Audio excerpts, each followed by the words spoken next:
What's up? What up, Reg? We here. What up, dope? We here, man. Look at who we got in the building. I'm gonna let you do the introductions. But man, look, this is a big one. If y'all, hey man, I've never been nervous before a show.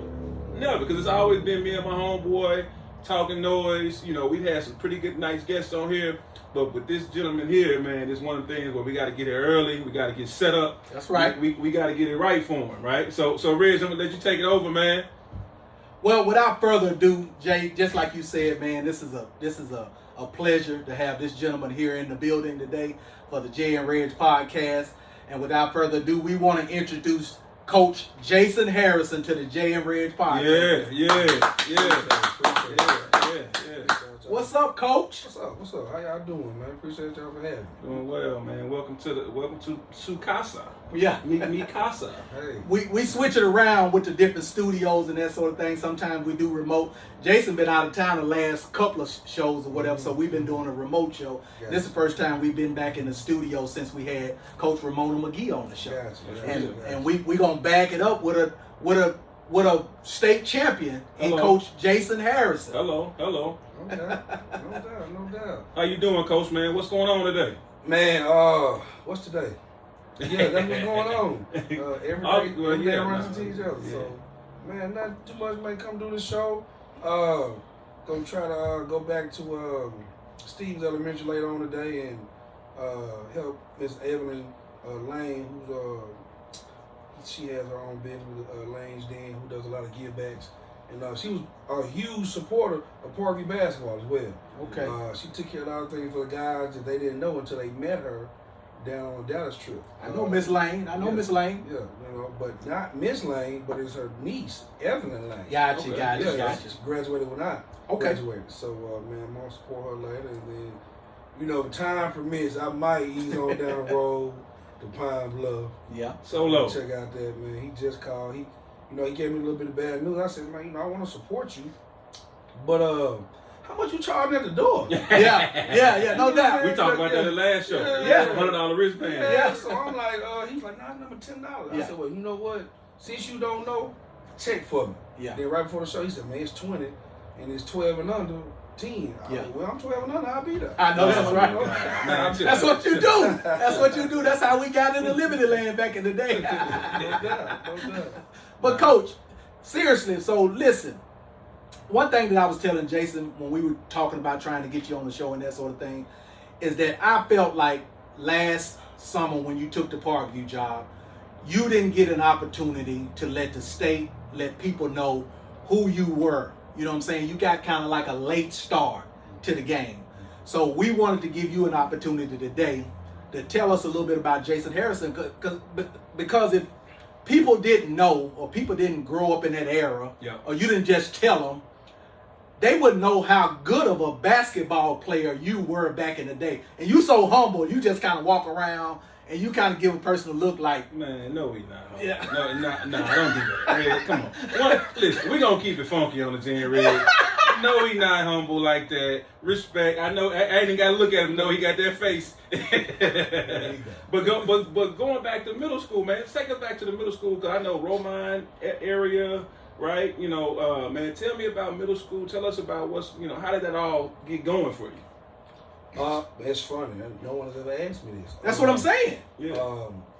It wasn't middle school, it was elementary. See, we forget Romine was K through 6. There you go. And then you got junior high, what they call middle school now, was 7, 8, and 9. Yeah. And so the funny thing about it is, man, I would hoop.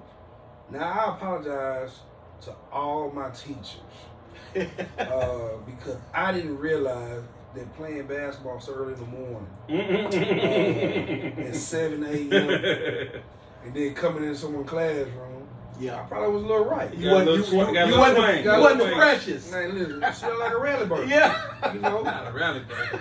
Rally, gonna put rallies, gonna put everything on if you don't tell them to take it off. That's real.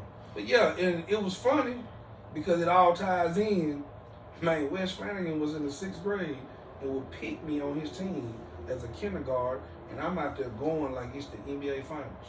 Yeah. As a kindergarten going against everybody else. And so that's where it all started, man. Early in the morning on the asphalt, which my dad hated.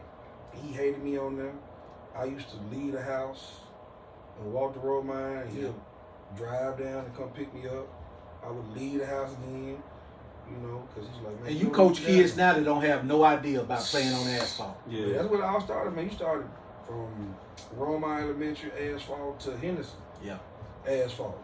Even though you had a gym inside, no, I was elementary, you didn't have no gym inside. You played outside. Played outside. That's what we did. So my dad got tired of me going down there because during those times it was kind of rough. You had guys hanging out around there, doing the wrong thing. But I only saw that court. Fair Oaks was right around the corner. Hey, you gotta know. You gotta know. I know. Yeah, Little Rock is Little Rock. Little Rock is Little. But like I said, you couldn't tell us that it was Rucker Park for us. Yeah. So we out there playing. There's a couple times out there, guy got to shooting, you got to running. But it also taught me to be aware of my surroundings at all times. And so, man, it kind of started from there and blossomed into, Henderson and then Parkview and then, the rest pretty much history. So let's go to Henderson, man. You remember a couple of your teammates from there? Who was your coach at Henderson? See, Coach Charlie Johnson. Was my there God. my 7th grade year. There you go. But then he left to take the job either at Jay Fair. Hall. It was at Hall. Hall first. Coach Hall girls. There you go. Yeah, so he left. Well, no, I think it was the Jay Fair boys because it all ties in, right? Because Big Burks was on his team. There you go. Is a 9th grader at Henderson, and I remember my 10th grade year going against Big Burks in the championship game. We lost to Jay Fair in the championship. Coach Charlie Johnson. Well, so he did that first. I'm gonna push back, because you remember I went to Hall, and I graduated in '97. I think he went to Fair after he left Hall, because when I was there with Celia Anderson, Dee Dee Brown. They all were '97. And they won the championship. And they won the championship with Charlie. Charlie was there in '96.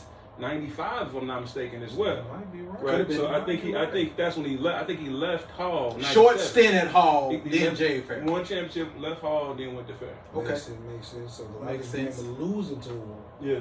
My sophomore year partner.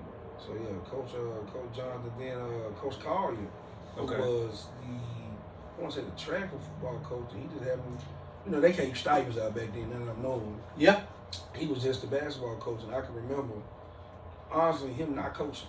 Oh, wow. Because we knew how to play the game. Back then, we was students of the game. And not only that, we watched a lot of basketball because we didn't have the internet. There you go. You was watching WGN, you was watching CBS.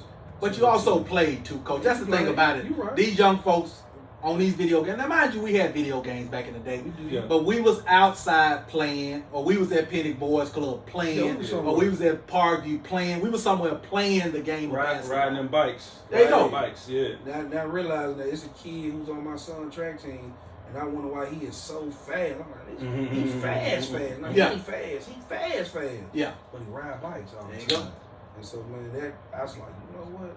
There you go. We did strip on our own legs because if you grew up anywhere around where we grew up, it was hills and places, and we walked a lot of places. There you go. Yeah. You're going to find a pickup game. You're going to find it. It was word of mouth, I still remember people's home phone numbers to this day. That's real. I To do this too. day, it's a couple numbers that had changed. There you go. That you was used to calling all the time, man. They mama house now. Now they mama, Yeah, that's real. Where we going to hoop at today. Exactly. So you got that call early, you knew what time to be there. So and it's crazy how Coach the first 3 numbers was particular neighborhoods. There you go. Mm-hmm. Like my homeboy stayed on 10th and Lewis. His mama number started with 666. There you go. Right?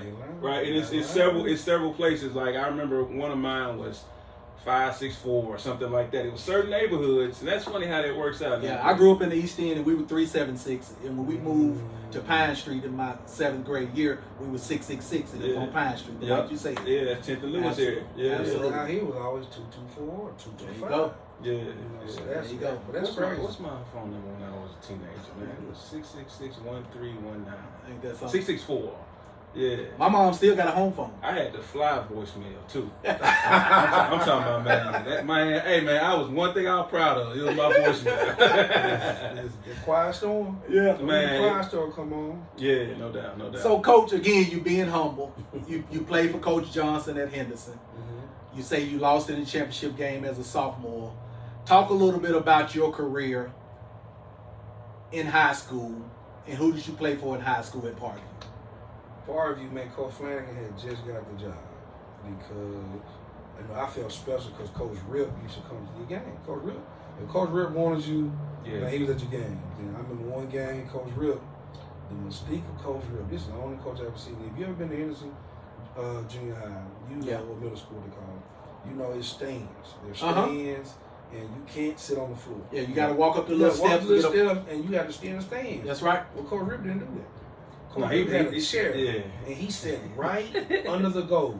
Right in the middle down there. Like, when you first walk the little middle part go to the little concrete part. Yeah, he sat right there. Oh, wow. I was like, oh, that's where I'm going. Yeah. I'm going to play with Rip. And then that next year, I think they won it that year, and, man, he left with the West Star. Yeah. So I was like, wow. So I had heard all those stories of, the guy before that, he gave him shoes, unlimited Nike. He even had an open tab at Andy's right up the street. Yes, sir. Yes, sir. And so I was like, I can't wait. Yeah, Coach Rip introduced kangaroos. Y'all remember kangaroo shoes? I remember kangaroo shoes. I remember that. Hey, I didn't wear none. Let me tell you, I tried when I ain't never played for Coach Day in my life. But I ate off that Andy's one time. I found out about that. I said, oh, yeah. And I was tall, too. Yeah. Hey, there's some stories that I heard about that Andy's, about that tab being ran up. By a lot of different people. And you make a good point because some people don't realize this here, too. When you look at the junior high coaches that moved on to high school, you say Coach Flanagan. When I was in junior high, Coach Flanagan was at Dunbar. Coach Johnson was at Henderson. Coach Poole was my coach at Forest Heights. Coach Sertz was at Horace Mann. These are all championship coaches. Moved on to high school and won championships. And won championships. But I also think that it was a situation in which it was so much talent around. Even though to me, I was having a conversation with somebody. If 7-on-7 was introduced back then, I think we would have more guys. Football players. Because it wasn't nothing for them to do. Yeah. Because these sports run into each other now. Yeah. They're year round. Back then, you had a break. You went from baseball to football, football to basketball, or if you ran track, you had time to get a break. Get your body right. And go to another sport. But right now it's, man, you're not working year round. You behind. That's real. So Coach, I'm gonna talk a little bit about your accolades since you won't talk about your accolades. Mr. Basketball in the state of Arkansas, 1998. MVP honors in All-Star game. And runner-up in 96, champion in 98. Talk a little bit about that championship run in 98. Talk a little bit about that squad. Man, that squad. Man, probably a bunch of goofballs. We all grown up, but man, we didn't know no better. Man, we just wanted to have fun, be around each other. And to this day, we still got a group chat with all of them, from Fred Leonard to Justin Case to Danny Greenwood, Jamil Wesley. Wow. Man, I don't see everybody as much, but we lost my guy Clarence. Danny couldn't do nothing but dunk. Man, that's it. Listen. That's our homeboy. If he wasn't dunking it, he wasn't scoring. Man, let him get to that 1-2. He gonna take off. He gonna take off. No lies told.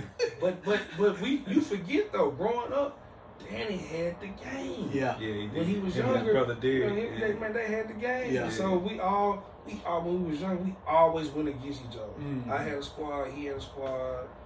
Jamil had a squad. So we all had different squads growing up.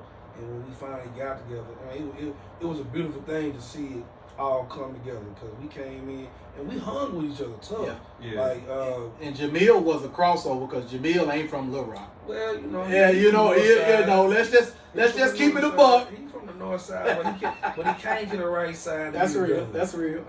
Man, but like I said, those guys and that team, man, we were so good, 10 and JV, that it's not like what you see now. People actually grow up together. We actually grew up together, and we played AAU together. Yeah. And so when you play with someone all the time, man, the tendencies, they like to do, then because it's a pecking order. Know well, man, this guy gonna be taking shots and he gonna take this Yeah. based on the body of work. Right. And so it wasn't that year. I was so called one of the better players on the team, but I never acted like that. Yeah. You know what I'm saying? Because we was actually cool. Mm-hmm. You know, no one thought they were better than each other, but you know that work was gonna show. So and then Flanagan was gonna make sure that things worked out like it was supposed to. No doubt. Me and my son Josh were riding through. We went through Romine. I just gave him a little tour of basketball in the city of Little Rock and North Little Rock. I talked to him about Romine. I talked to him about Bull Park. Yeah. Talked to him about Canis. There you go. Under the bridge. Also the infamous North Little Rock bridge. Under the bridge. That ain't there no more. Yeah. Right. And so we just talked to him about how guys were playing together. Right. You knock on the door or you ride up and down the street and you see all the bikes at a particular park. There you go. And listen, it meant something to win. Like you didn't want to have to go home or you didn't want to have to sit on the sideline. So you would do you would have to do superb things, superhuman things to stay on the floor against older people, right? Just to make sure that you're earning your respect. So now hearing that, we talk about growing up together, right? You build a culture. And then especially when you got guys like Flanagan and Rip that's around and you look at it like, oh, I can do that. Now I'm gonna work on my game. Yeah. There was a lot of people around, man. It was, as they say, it was a lot of men around. Yeah. You know, a lot of strong father figures. You know, And you had a strong one. I definitely did. You had a strong one. Still do. Still do. Man, which helped shape me in my fatherhood. You see what I'm saying? So I think I'm a little bit different because I know what I didn't like, but at the same time, a message still had to be sent. You get your message across because there's different ways to parent. Yeah. Because it's no right or wrong way in my opinion. The only wrong way to me is not being present. Right? That's real. That's real. Because as long as you try to be present and make a difference in your child's life, man, that's all you can ask for. Because there's a lot of women out here raising young men. So let me ask you this here, Coach. And I know Jason got a couple questions for you, but I'm gonna ask you this one here because I think I might have made a faux pas in a. You like that word, don't you, Jay?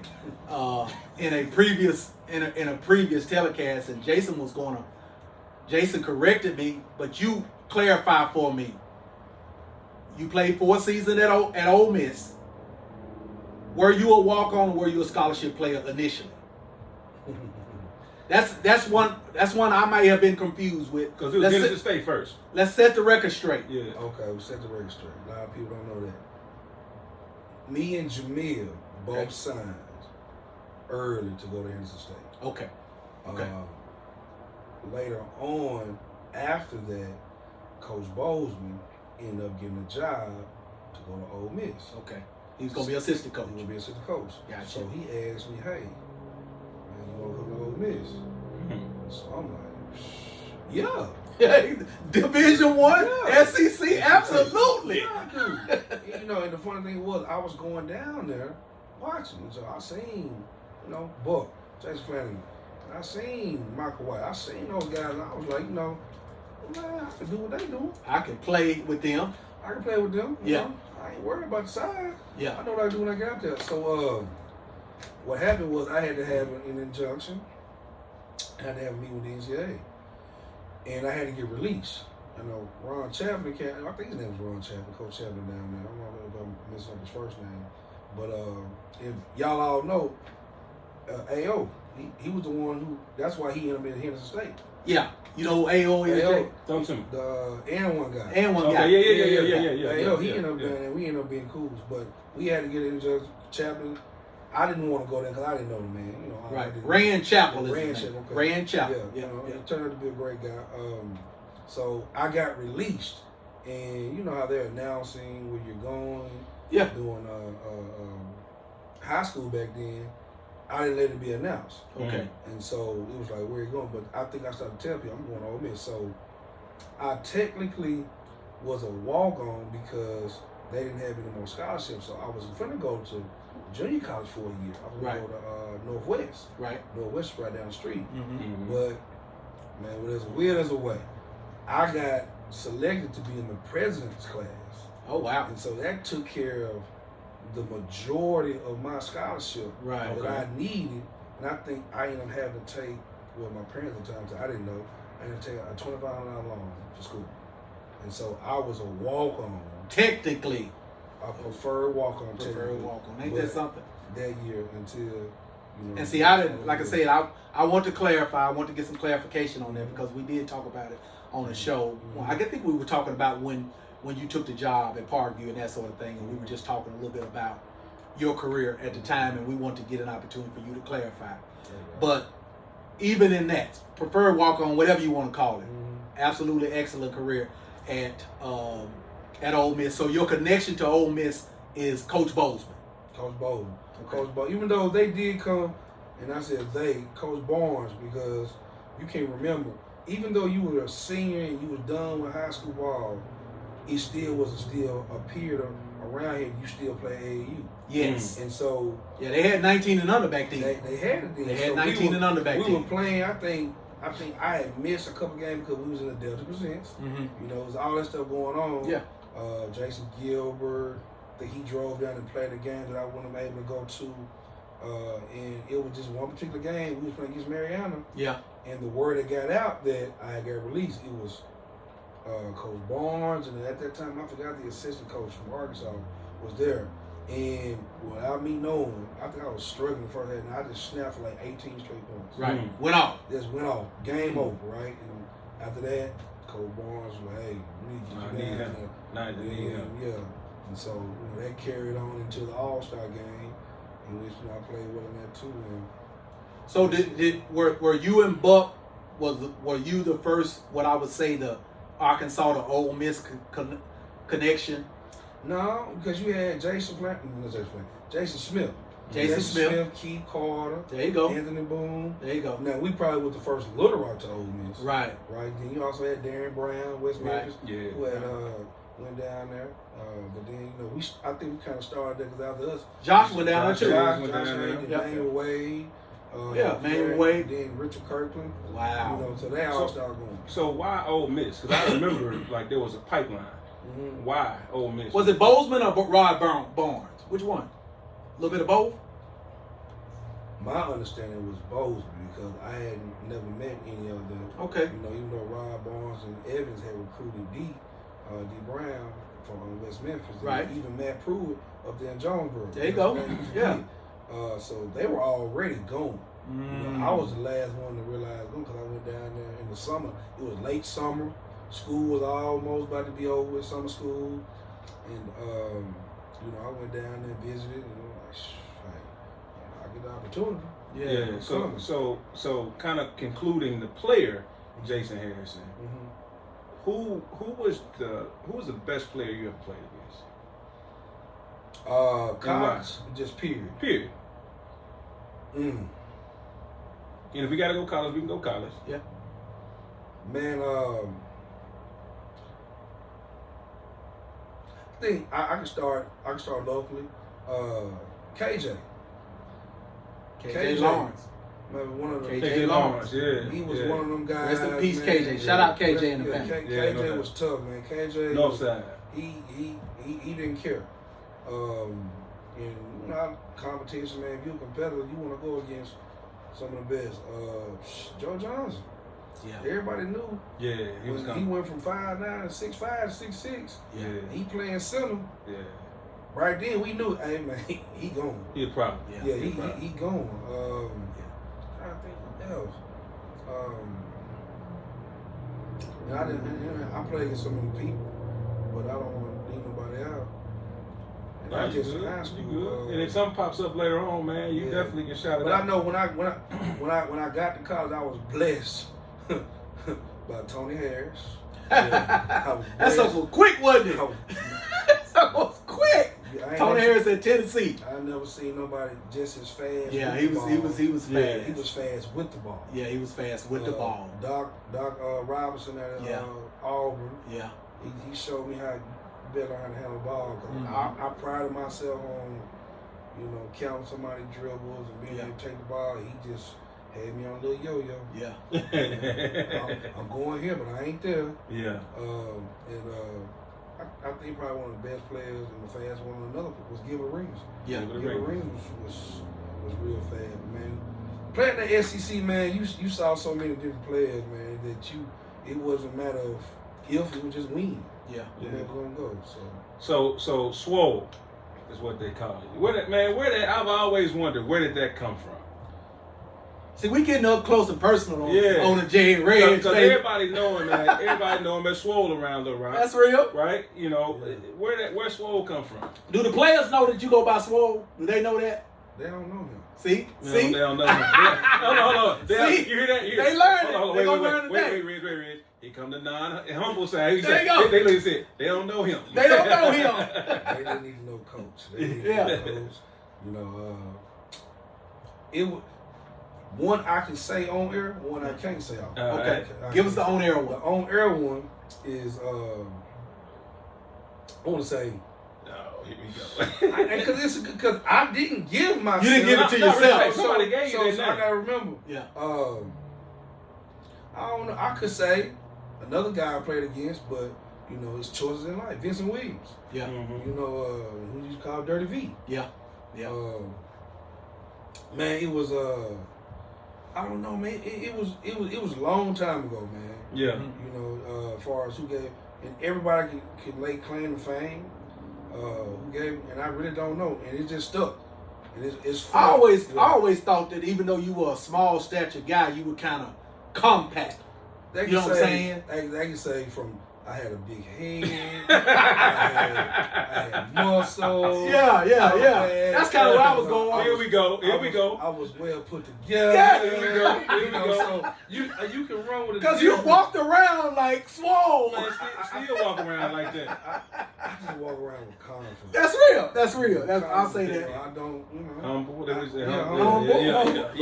Humble confidence. But what they say, and I said, I think I put it out the other day. You know, I joke a lot. I just don't play. Yeah, that's the difference. So, That's the difference. I mean, but That's the difference. yeah, man. So anybody who really know me, they don't. It's funny when you hear Jason. Yeah. I don't even know. It ain't too many people that call me Jason. That's real. That's funny. So listen, Red's the only person in the world to call me Jason. He's the only person in the world to call, unless it's my wife and she mad at me. Yeah. You know what I'm saying? Everybody call me Jay. I get on here, I be like, well, I ain't heard Jason so much of. You look around. Yeah. I was with Jason Flanagan. Yeah. Jason Smith. Yeah. Jason Harris. So you just couldn't say Jason. Yeah, that's real. You know what I'm saying? So everybody had to go by their nickname.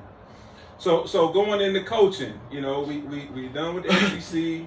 I don't know if you did anything professionally, you know, overseas or anything like that. If so, shed light to that. It was funny at the time. My oldest son, who's passed away. R.I.P. Rest in peace. Rest in peace.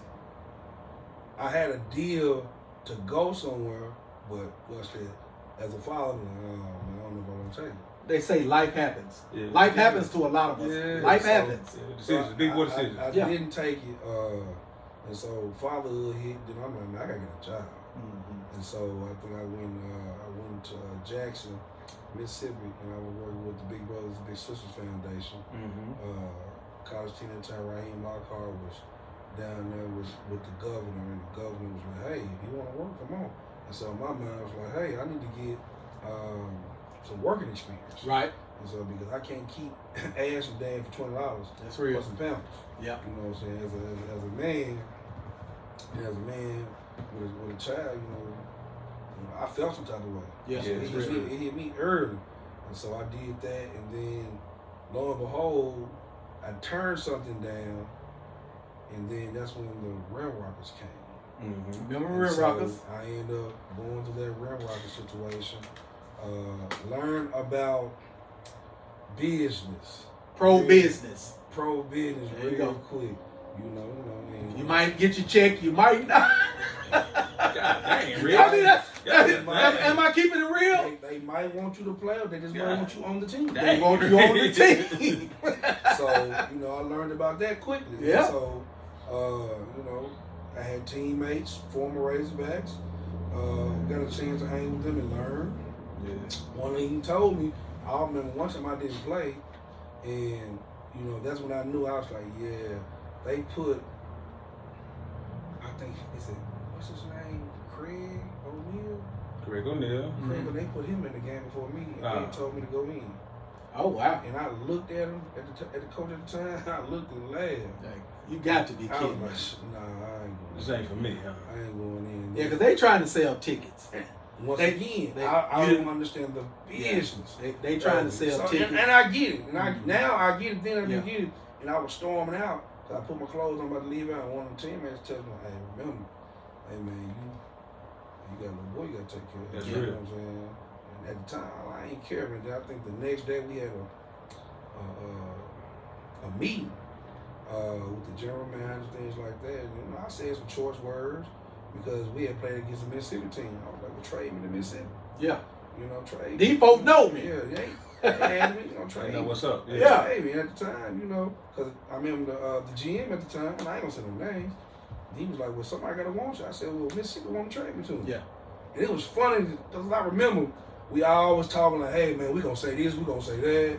And when we got in there, Yeah. Nobody ain't say nobody nothing. saying Yeah, nothing say but me. nothing. Say nothing. But that point, they put me back on active roster and just paid me out. Didn't say nothing because, you know, when you're on the active roster and when you go on injury reserve, you know, it's a difference in money. That's right. And so, That's right. me speaking They up say it's for a myself, business. it's a business.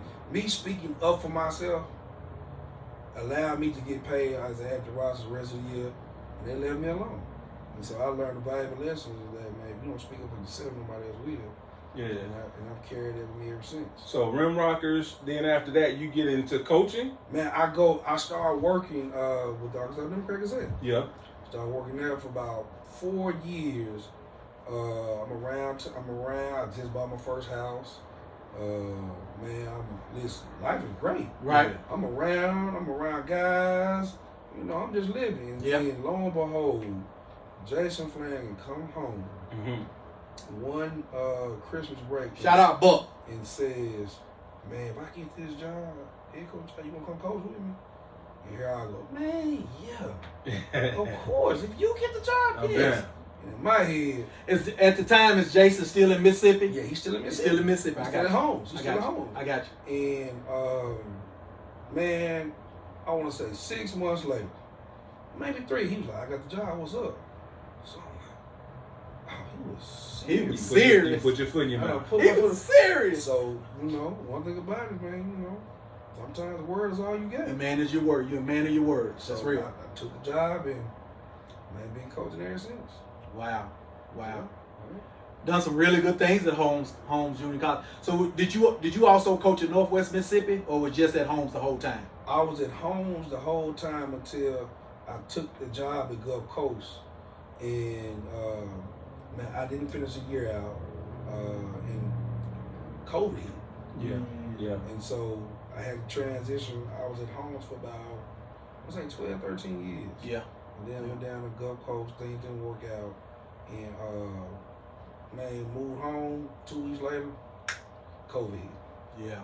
And so turned out to be a good thing because my twins were just born. I think they were maybe about been 5 years old at the time. And if anybody knows anything about that coaching life in college, you know, you always gone to some probably Yeah, one that's game. right.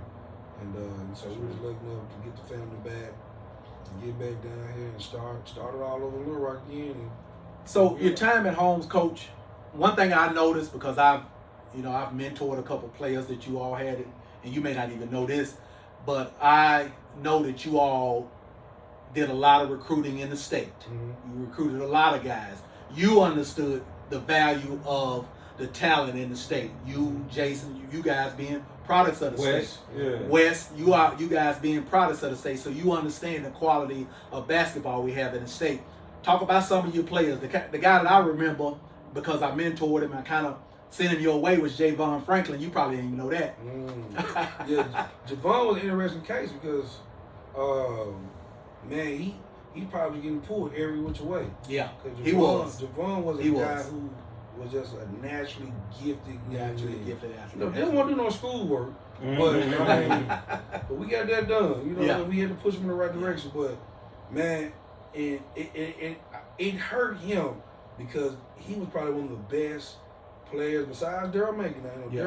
Daryl, we can't leave Daryl. That's right. Daryl came down there and He lit the world on fire. That's basically what he did. Yeah, Yeah, he lit he the did. world on fire. And the funny thing was, my twins were born that summer, and I was home the entire summer training there. Daryl used to get mad at me when I used to get him up at 12 o'clock, and we go run outside.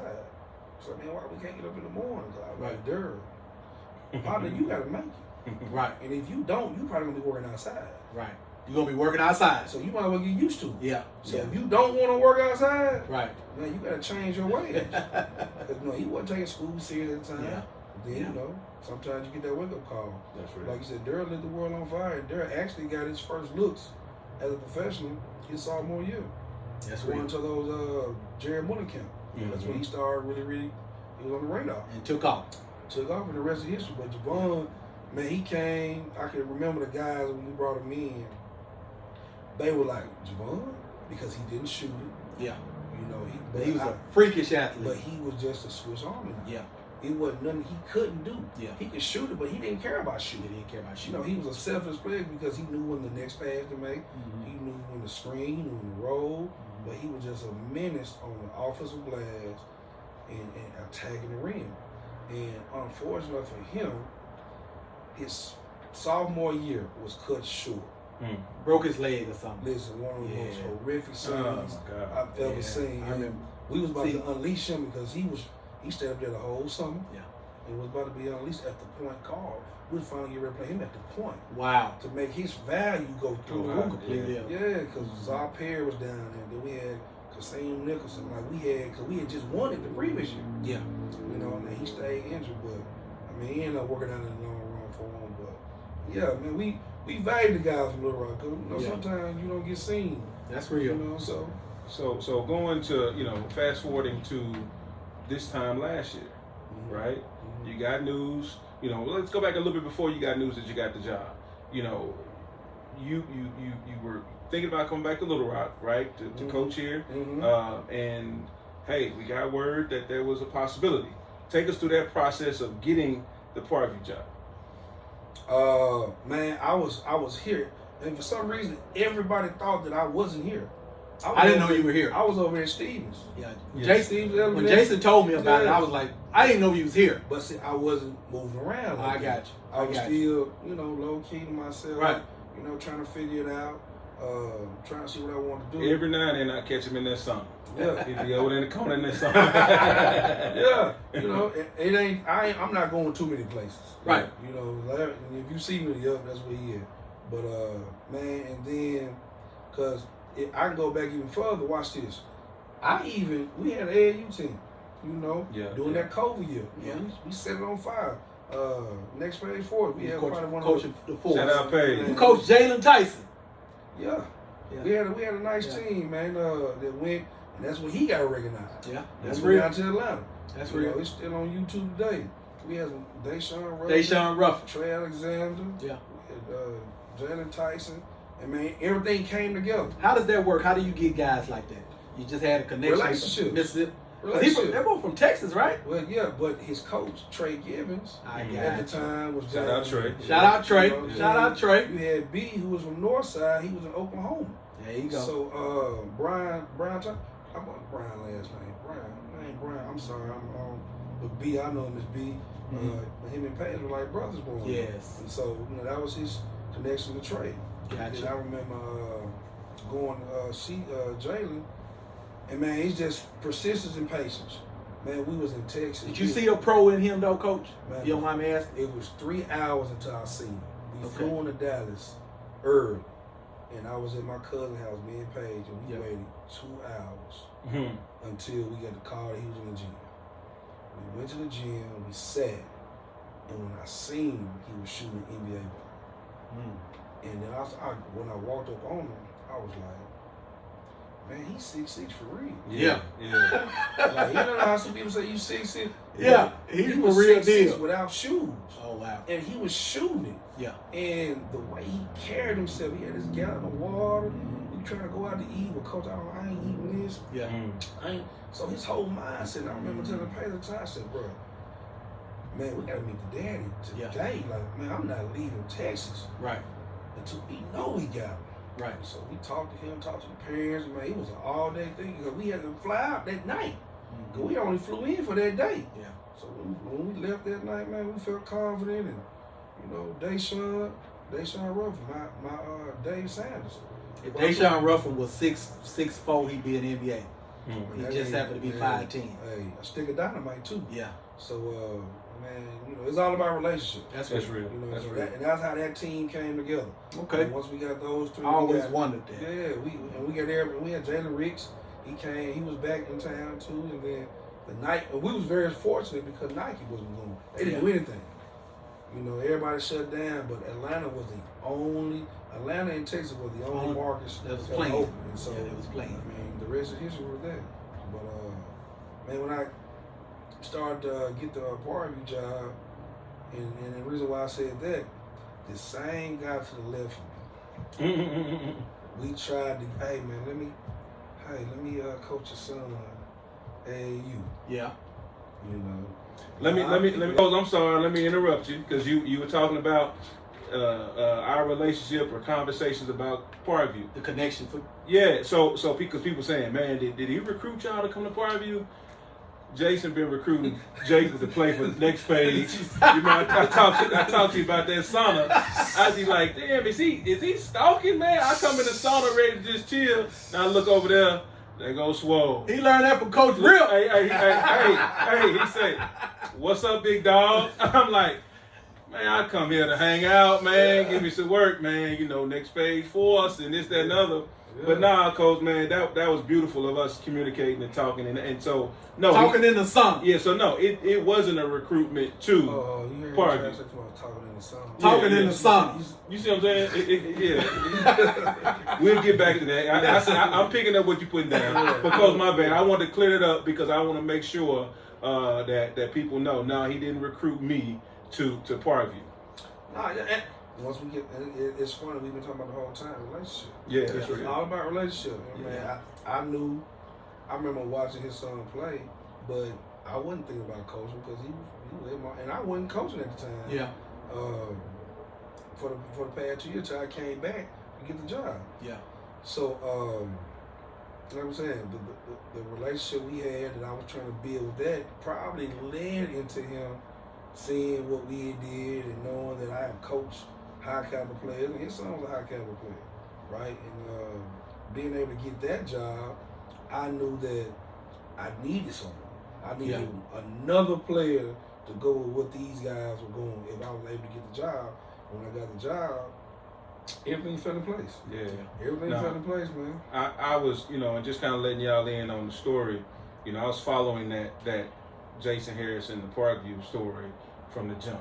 We had made a decision late in his junior year that he was gonna come back home. So you already knew. We had a feel that we were gonna come home.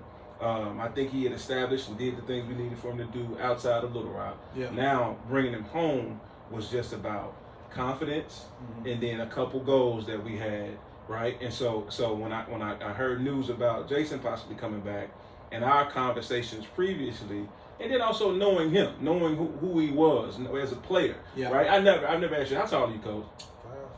5'5".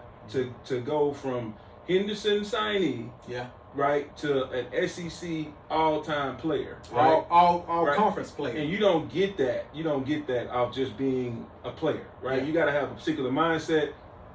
You got to be, rocking and rolling. And then also too, man, my kid had some point guard stuff in him that I needed for him to get from Swole, from Jason.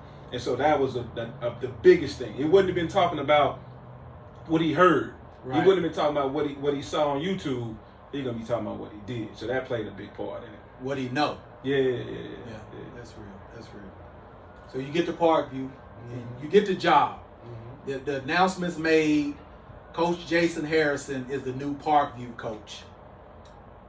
Was it championship or bust? Or did you see some things that be like, did you have any, I ain't gonna say doubts, but was there any time where you thought about, we really have a chance to do something special? Well,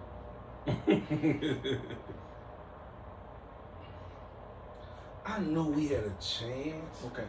But I knew it wasn't going to be easy. Gotcha. A lot of things had to change. Yeah. A lot of things, and I wasn't afraid change them because I couldn't try to do nothing. I had to do something. Yeah. And looking at how the team was constructed, being so top heavy senior laden, yes, he was a championship or bust. Yeah. You Okay. know, if I'm being honest. Okay. Because it's hard to recreate things and do it again with the same team. Right. Because Especially a team that the year before Won 4 games. won Was 4 or games. 5? I heard 4, some say 5. They didn't win enough games. So they didn't win over 5 games. They didn't win over Yeah. 5 games. They didn't win over 5 games. And so it also, I think Coach Lasker was throwing to the Lions deal. Yeah, he got a raw deal. He got you a know, completely raw deal. you know, Shout out to Ant. He got a yeah. completely raw deal. And so, man, he did the best he could. Yeah. Right? And I think when I got the job, too, I had to meet with him. Because I know that he tried to get the job, and I got the job. Yeah. And I got it, and I was like, you know, we just had a man-to-man conversation about, hey, do you want to be here? That's real. You know, because I can understand that the person that got the job is coming, and just, do I still want to be here? Right. And so we had a man-to-man conversation. He got back with me, and I know he had a couple things working that he was trying to see, and then he came back and said, Coach, I'm all in, and then, you know, we started to work. Man, I'm gonna tell you this, man. So I had the conversation with Lasker. Maybe it was early, and I just tell him. I said, man, look, I didn't know. He'll know if he watches this. Mm-hmm. I said, man, I didn't know what He you watches. were, And watches. I didn't know what you were dealing with, last year. I told him. I said, man, I thought you probably could have did more with the talent, but then when I got inside of it, coming to practice and things like that, you start to see, oh, this is why. Oh, this is what's going on. Right, and so, man, I had to tell him. I said, man, look, I apologize. You had an uphill battle last year for sure. And the best thing about what you said a minute ago, Coach, is something that people could take from this conversation that we're having, is that you said out of your own mouth that you had a man-to-man conversation with another man. Yeah. And that's something that a lot of times we as men struggle to do. Yeah. Have a man-to-man conversation with another man about a situation, and 2 men coming together and figuring it out for the common goal of what both of you all want to do is present yourselves in a positive way. No doubt. And it ended up working out that way. You have to commend you for being open enough to say, I want to have a man-to-man conversation. And you also have to commend Ant for being man enough to be open to the conversation and do what he felt like he wanted to do with the situation. So shout out to both of y'all. Yeah, because they leading young men. Absolutely. Right? Leading young men. There's no way to do it unless you do it the right way. Absolutely. If you're gonna win, if you're gonna turn something like that around, going from 4 wins to 28 wins in 1 year, right? Yeah. So yeah. No, I'm sorry. You asked me a question about did he know, and so Coach, I'd love to hear more about that. Then when you, it's a thing about thinking you got enough, but then the moment that you say, oh, shit, we got something. Man, when Aiden Hansberg and Jay Lanier were both going at it, and when I say both going at it, it was just from a competitive standpoint. Neither one of them wanted to lose. And so when I knew you had 2 guys that were capable of getting 20, Yeah. and they proved that all year, they were capable of getting 20. But I also challenged them because I never put them on the same team. I never put them on the same team until later on when we had to work on things. Right. But at the beginning, I never put them on the same team. I wanted them to go against each other, and I wanted battles in every other position. And when we finally got the thing constructed the right way, then I had to come up with a plan. Mm-hmm. You know, who's going to be this, who's going to do this. And once everybody accepted their role, that was the main thing. Yeah. Everybody accepted Establishing their roles and acceptance. Yeah, it had to. And then I tell the kids all the time, I don't owe you nothing but the truth. Yeah. Right? And a lot of times, and I can only speak for me, right? Coach Flanagan was my coach throughout my high school career. A guy who got on me every single time, was keeping his foot on my neck. Yeah. When I got to college, my coach was polar opposite. So that was shocking to me. So I had to deal with someone who wasn't an in-your-face guy. Right. And so, I'll say that, I couldn't coach me. I had to meet them where they were. And I had to be able to understand and ask questions. You know, some days, I'm not going to lie, I didn't want to hear. Right. I didn't want to hear because, man, we got to get something done today. Right. You know, yesterday wasn't a good day. Today we got to get it back. And I'm going to get it back. But once those guys realize that, man, I'm going to say what I'm going to say. Yeah. But it's the next play. Yeah. And we can't harp on the next play. You know, I have also said feelings ain't facts. Right? Just because you feel something don't mean it's factual. Right? And once I got out of my feelings, and once they got out of their feelings, man, we just dealt with facts. We weren't good enough at time. When we lost, it was I was more calm after a loss than probably when we won. When we won, I was a little more animated because I felt like we could have did so many things, but I never excused myself for winning. But when we lost, I mean, it was probably one time I probably was really, really mad. I'm like, man, we got to stop doing this. Right. But if your leaders rattle, the team going to be rattled. And like I told them, man, we don't talk to officials because officials are going to make calls, they're going to miss calls. Yeah. It's all about the next one. Can I get the next one? Can we make the next play? We have to make sure that, man, we stay on the same page. I think the funny thing about it is I got one tech this year. The players got more texts than me this year. It's a polar opposite from the years before. You see what I'm saying? And so, polar opposite from the years before. You got to repeat it. I heard that. You see what I'm saying? So that's what's, you know, it's all, and I see the word confidence in it. Man, I wanted to make sure all those guys have confidence. Yeah. You can't have false confidence. Just because you want to do something don't mean you can do it. Yeah. Like, you're not putting the work in. Right. And, you know, like we always say, the work gonna show. The work gonna show. The work gonna show. And so, man, once they finally worked and they kept working, and I'm not gonna lie, I was trying to make somebody quit. Once they didn't quit and they fought back and they banded together, that's when I knew, man, we had a chance. Man, you said something in your soliloquy a second ago. You like that. He don't went and found a word out the dictionary. Hello. But nah, man, you mentioned something about establishing roles. One thing I'll give Swole, man, that he's elite at is you know what you're supposed to be doing. You know your seat. We talked about this on the last pod. Yeah. Your seat on the bus. He's going to figure out who needs to be on the bus. And I think one of his superpowers, Coach Harrison's, his superpower is knowing, hey, what seat you need to be in. Right. You need to be in this seat. You need to be in this seat. This is your role, and this is the way how we're gonna get to the best of our abilities where we need to be. I think that's key. Yeah. Because, man, like I said, everybody. Because there's a lot of people around here, Swole, man, that just, hey, go to work. Yeah. Get it done. Yeah. Yeah, there's a lot of people around here. Go to work. They go to work, get it done. Hey, man. This is JayNReg's podcast. I don't care about none of that. Let's go. Yeah, this is JayNReg's It's a podcast. lot of people, but at the same time, I mean, I don't fault many parents on wanting more from their son. Okay. Wanting more, right? It's my job, and it's about a coach's job, is to have those conversations with them.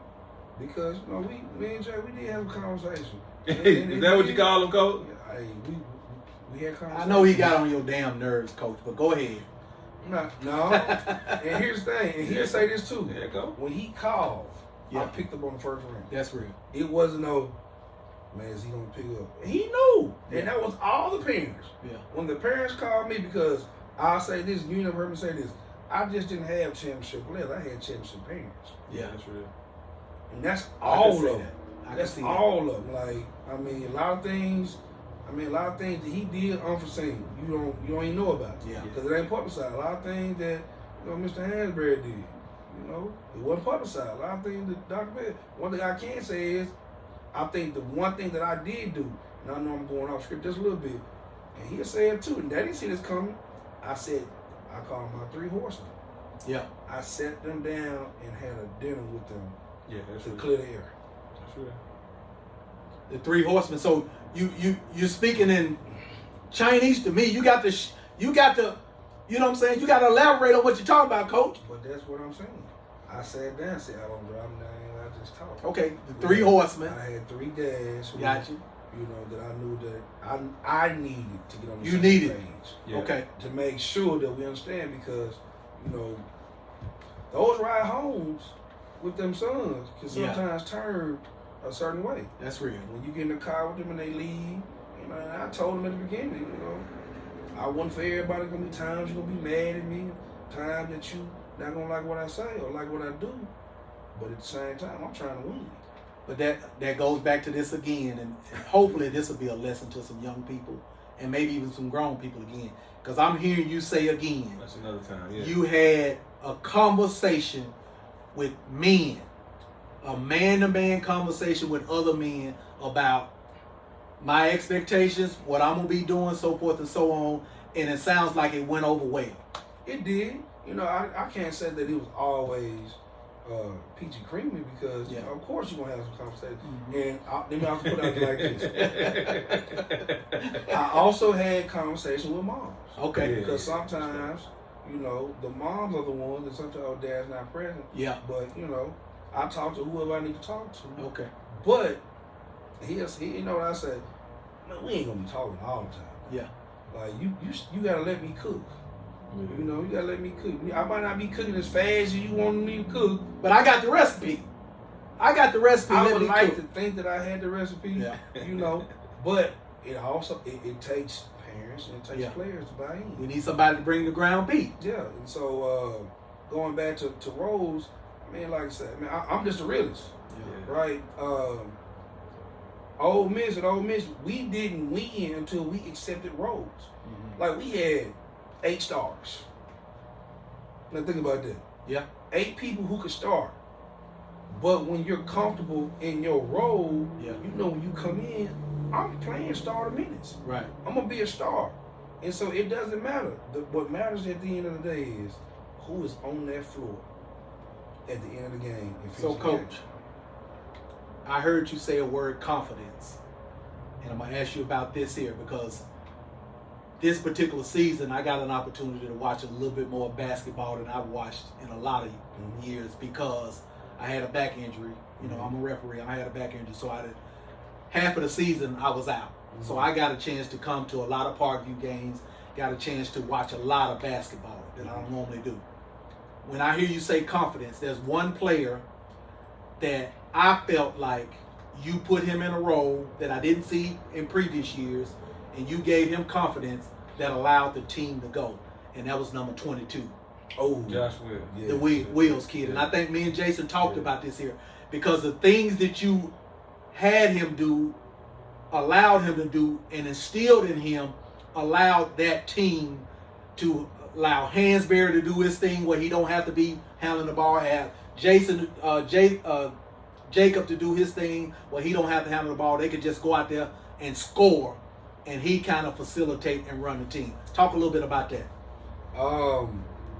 Josh was the perfect guard we needed for the 2 guys that carried the scoring ball. Josh was an unsung MVP because it's funny. I'm looking at old film right now. Yeah. Josh was willing to do whatever it took to win. And I'm talking about if he needed to take some shots, he took some shots. Right. But he would turn down shots, understanding that, hey, I need to let who coach wants to do, take the shots, make the decision. Yeah. He covered up so many things on the defensive end. He did. And when he started playing, that's when he couldn't be stopped. And that's what I'm saying. Years previous, he didn't have confidence to do that. Yeah. He just didn't have confidence. That's coaching right there. Yeah. Instilling confidence in that young man and say, hey, I'm going to put you in a role that you're probably not comfortable in right now. He wasn't, you're right. But I am confident that you can make it happen. Yeah, we had a lot of coaching conversations about,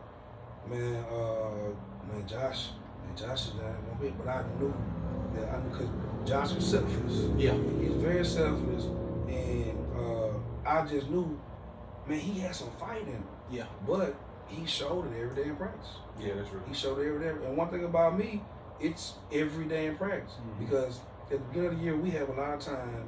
And then when the season goes, we don't have a lot of time. And it's more than just on the court. Yeah. I can trust him off the court. Yeah. That goes hand in hand. The decision most kids make off the court come onto the court. If they're trying things and doing things outside of their character, they trying stuff off the court. you know, and I was a big proponent of that. Yeah. The way you try to carry yourself, Yeah. you know, that's what you do on the court. You man, it's a glimpse. Any player you see that's disciplined on the court, I'm willing to bet 9 out of 10 they disciplined in life. They disciplined in life. Anybody who's not as disciplined, Yeah. they're trying to do a little bit extra. Yeah. You know? And one thing I remember seeing too, man, guys stayed in their role. They did what they were taught to do. They did what they were comfortable at, you know, and I think that's what made it to where we were able to build, and then also actually after that even grow in terms of the confidence side of things, right? And that's one thing I remember from the basics. Every day they did the same deal. Every day did the same thing. And so early you thinking, man, should we be transitioning on to something else? But as he's building a program, you know, again, we got to talk about it. He came from 4 wins, yes, right, to building maybe 5.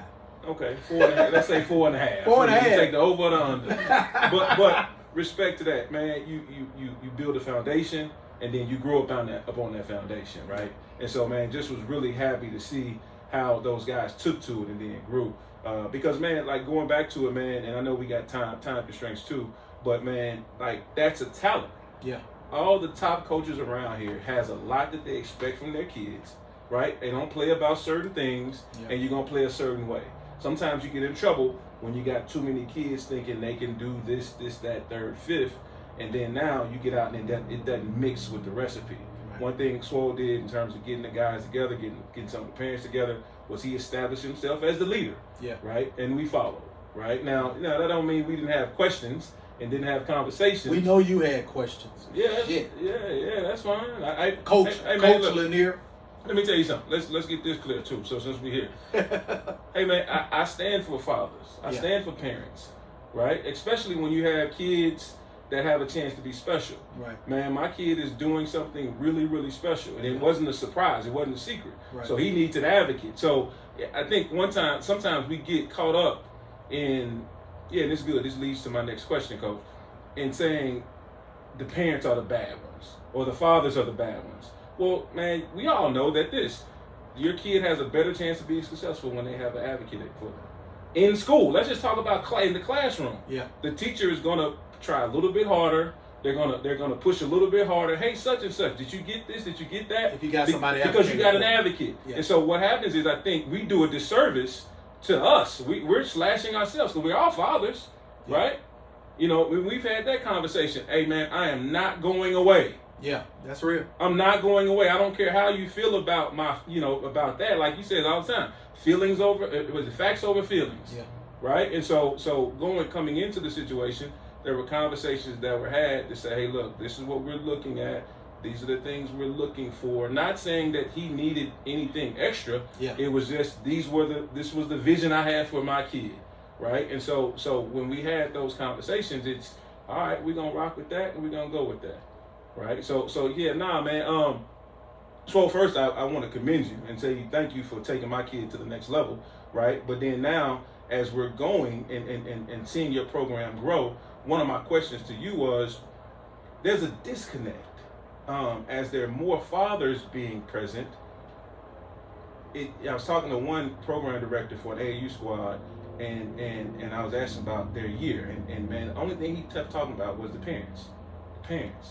Yeah. And then you talk to the dads, you talk to the parents, and they say the coaches. Yeah. The coaches. Everybody's pointing the finger at somebody else, and one thing they got in common is they always say it's the referees. Right? So Swole, with you having been a player, you're a coach, a dad, and now that and that's my homeboy. Shout out to Big Jacob, your son Jacob. Is my guy. We got our own handshake and everything. And now you have a son that's playing. How do we bridge the gap of some of the relationships between the three? The kid, the coach, and the parent. How do we make it a triangle in a sense? Or is that even necessary? What's your thoughts? I think the biggest thing, and this is what I did, you have to establish the ground rules and the expectations. Like my dad always tell me, man, you inspect what you expect, right? And so Say that again, coach. you inspect what you expect. Wow. And as a leader, It may go over some people's head. Yeah. and as the leader of a program, if I don't talk directly to the parent and tell you my expectations, and this is mainly I say, I'm not their dad. Mm-hmm. I'm more of a big uncle and a mentor. And this is just not me. This is a partnership. Right? If we talking business, we talking anything, we got to have partners. Yeah. Right? Yeah. I can't be, now, it's my program, but like I just said, I need to champion some parents. And so I have to let them know that as much as they need me, I need them as well. Right. Right? And everything ain't gonna be peachy cream. Yeah. I'm saying that up front. I'm already taking the air out the room. You know, the guy next to me said sometimes I can walk in the room and suck the air out. That's what he told me sometimes. I never heard that, Because but you walk in there like Swole. but here's the thing, I walk in there confident. Yeah. Right? But I'm not accessible. Yeah. Yeah. You can't call. It's like you can't call me. Yeah. Now, I have a group thread. I'm not even part of the group thread, Right. but I know everything going on there because if I'm seeing you talk and complain, now I'm thinking you ungrateful. Yeah. But sometimes you're just expressing. And you can't take it personal. Yeah. I think the biggest thing was, and I tell them, I'm over me. I'm over me. That's just the way I am. I'm over me. Whatever I did is what I did. It's about the kids. Yeah. Do the kids know? Do the kids know the type of player you were? Do they have any idea? I'm gonna give you a prime example. I was refereeing at some little tournament or whatever, and I ran into Anthony Brock. And you remember Anthony Brock played at Alabama, played at McClellan. Brock played over there in Hell of a player. He played at Illinois Junior College. Hell of a player. Yeah. And he's coaching this young bunch, and he's coaching his son or whatever. And I asked him, I say, do these guys even have an idea of the type of player you were? He like, ref, they don't even, I don't even say nothing to him about it. Because they tell me everything I'm supposed to know, and they don't, they know like they know everything. The thing about it is, some of them do, some of them don't. But I'll say this, and y'all gonna get this. No one had to brag on themselves. People bragged on you. Mm-hmm. That's going to go over a lot of people's head too. Like, no one had to, I didn't have to come in, I didn't have to show no clips. You know, that's the thing. I mean, now because everything's on the net. Yeah, and yeah. You know, we got to adapt the times. No one had to say, or I didn't have to say that I was good. Right. They were going to say it for me because of what I did. But no, they don't know. And I'm quite honest, man, it don't make me none. Yeah. Because when we get to talking, I just get the point. Well, show me. You got to tell me. Show me where you left your mark. Right. Yeah. What do they remember you for? Right. You know, if like I told them, I'm a winner. Yeah. I won everywhere I've been. Yeah. I don't know nothing, but I don't know but winning and working. That's real. You know, man, I think to bridge the gap, and you tell me all the time when we used to talk, man, you gonna be in my position one day, and you gonna be just like this. And the minute I said no, I wasn't, I found myself in the same position at one of my son's games.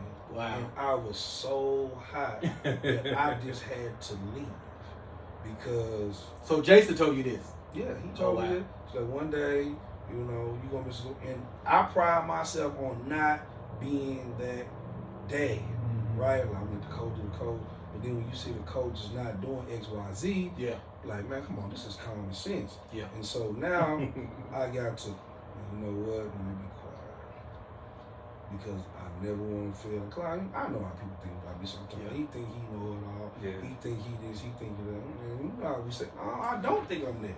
Well, one thing Jason would do, and I commend him on it. We laugh about it. Unless it's a home game, Jason's gonna find him a corner somewhere to watch the game and just go off to himself because he wants to be by himself. He wants to be able to enjoy the game. Now he's yelling and screaming at Jacob, so forth and so on, but he wants to be away from the action. Now, how is that possible? I'm telling you, He's one of the biggest guys in there. He gonna find. Now you'll end up seeing him. Corner. I didn't see him in no corner this year. I seen him everywhere, everywhere. But nah, man, I just think, man, some parents have to be realistic. Yeah, that's right. That's a lot of time, you know. my son need to be doing it, my son need to do this. But if your son ain't doing it, and it's just for me, if he's not doing it every day. Well, I said something smart to my dad yesterday. He talking about, dude, did y'all have breakfast yesterday? I said, man, Rick do every day. And he gonna say, Rick do every 30 days. Yeah. Well, okay, you right, but you have to work every day to get the to make the money. Right. So if you're not willing to work every day, I can't give you nothing. Yeah. I'm not So, Coach, I want to. Well, go ahead, Jay. And see, because I want to make sure that we're clear, because I was going somewhere with that. Mm-hmm. Because I do want to try to find a way, not that we're going to bridge the gap today, Yeah. but we can start the conversations of bridging the gap. Like, me and this guy here, we've had a relationship since high school, right? So we're not strangers to each other. And then we get to the point to where we change hats. You know, I knew him, I trusted him, I knew he wasn't coming back to Parkview to bullshit. Yeah. I knew that wasn't the case. Big Dog was still alive at that time, and Big Dog wasn't playing that. Yeah. Anytime I came to practice, guess who was there before me? Big Dog. And that's what some people really don't. I ain't mean to cut you off. Yeah, you a lot good. of people didn't know that. Yeah. Coach Flanagan. Explain to the fans who Big Dog is. Al Flanagan was There you there. go. There you Every time I came to practice, I made sure, you know, to go show my respect, to communicate with him, and because he had an eye, and I still believe he still does have an eye over the program. Absolutely. So one thing I knew for sure of, that this guy wasn't gonna come in bullshit. Yeah. He's gonna come in and be real about it, right? And so now going from, I want to say it's associates, lightweight friends, to now he's my son's coach. Yes. Right? Now, you gotta be realistic, and I understand who my kid is, right? And so that's one thing that I had to graduate to of, oh, I think he's good, to yeah, he good. Yeah. And so now being an advocate for my kid, which I encourage people to do, right? But also knowing and being realistic. I got a D1 kid in my house. Everybody that I've seen that has a D1 kid or that has a kid that's a pro, they got active parents. Now, what does active mean? I ain't calling them every day. We ain't got to have a conversation every day. But it was a situation where, man, every now and then, once every 2 months or so, we might brush into each other. I ain't hollering at them after the game. No, that's off limits because I know I am. Man, after the game, you win or lose, that ain't what you want to talk about. Right? And so sometimes we'd have a brush-up conversation and things like that. And yeah, there was a time or two we had a disagreement. But you see who we are now. Yeah. Right? And that's so great. What I want to champion is being able to have conversations. I haven't said this publicly, but I'll say this on the JayNReg podcast. This guy had a ton to do with my kid taking the next step. Right? He's shared with me on how that he appreciates our conversations back and forth, how that's helped him. And I'm saying this too. I appreciate it, you know, for having the ability to have a conversation because like you said at the beginning of the conversation, when I call, he answered. Yeah. And I'd be damned if when he called, I don't answer. So anything he needs, it ain't got to be nobody's business of what or how I did or what I did or what things happened that I made happen. Right. But know that it's a relationship. It's a bond, and I think this is something that I think will take forever, right? You know what I'm saying? So with my next kids, you know, like Joshua right now, he's taking those steps. So I have to be a different parent. I can't be, I can't be that. Right now, my attention is making sure that he's good enough to take those steps to go to the next level, right? Right. And so man, I want to commend, I want to make sure that all us parents know that you want to get with the coach that's confident in himself. Because I think that's where the issue lies, that a lot of times is people can't be questioned. Right. Right. And so now when you go to someone with a question, and so now make sure that question is respectful. Right. Make sure that question is said in the right tone. Mm-hmm. Those are my responsibilities. Is not to come at this grown man with a why you didn't. Yeah. It's a why you take all that. It's a hey coach, what do you think? What was mentally, you know, and so everything that I came to him with, and none of it I don't think, and you had to share that, was disrespectful. It was always a love and appreciation. But I think that there's a space for that. But if it's taken the wrong way, I think that's when the divide starts, right? So I think this is a good thing to show because there are multiple layers of our relationship that have continued to grow. Right now, we can talk on the phone for hours and we laugh and joke and have a good old time, right? And so, man, I want to continue to say how much I appreciate, you know, this man beside me. And I appreciate it, and I think to cap it up, you have to set boundaries. Yep. Right? You have to set boundaries. He said the same thing, man. Like I told Man, don't come at me after my game and ask about your son. Yeah. Because I got a smart mouth. Yeah, would never. Would never. What's your son? I've seen that side. Yeah, would What's never. your son? I've seen that I'm side. not trying to win. I'm Right. not trying to be rude, but Right. you know, Like I'm not trying to win. Come on, now, I'm not perfect. Yeah. But you have to have boundaries, and you also have to be confident, and then you have to be willing to listen, right? And then you got to be realistic. Like we say this all the time. And I tell the kids all the time, practice is not just it. Yeah. If you're not doing something outside of practice, man, you're not gonna be who your parents think you are gonna be. Yeah. Or anybody else in your household. Because I understand uncle want to see you play. Yeah. But you're not telling them, you telling half truths. Yeah. You know, you're not coming in every day. If I ask you, hey, this is what I need for you to do. Yeah. All right, we negotiate, right? Yes. Hey, coach, can we do this and can we do that? Okay, well, do this for me. Do this for me. And I'll be quiet. If you want me, and I'm gonna speak by his son because he's here. If you want me to bite my tongue on some of them shots you shoot, you better give me the rebound. You gotta go. You say and some of them decisions you make, and Yeah. then your reluctance to rotate and do Yeah. man, you better make up for it on this end. Yes, so real. when I jump you, you can't say nothing. Can't say nothing. And I jump his son the most. Because it's You the did. old cliche. It's the You did. better players have got to be coached You did. hard, because then when you trickle down, man, if my better players can take coaching and you can't, man, you the problem. Yeah. Because I'm gonna coach everybody the same. Yeah, that's real. So, Coach, I do want to do this here because we've talked a lot about Jason. I want to talk a little bit about your championship run. Okay. Talk a little bit about how it felt. You get to Farmington. You play in the 5A state championship on Farmington's home floor. Mm-hmm. That particular atmosphere, you 3 hours away from home, so forth and so on. And I can remember state tournaments in the past. Parkview walks in the gym. It's like,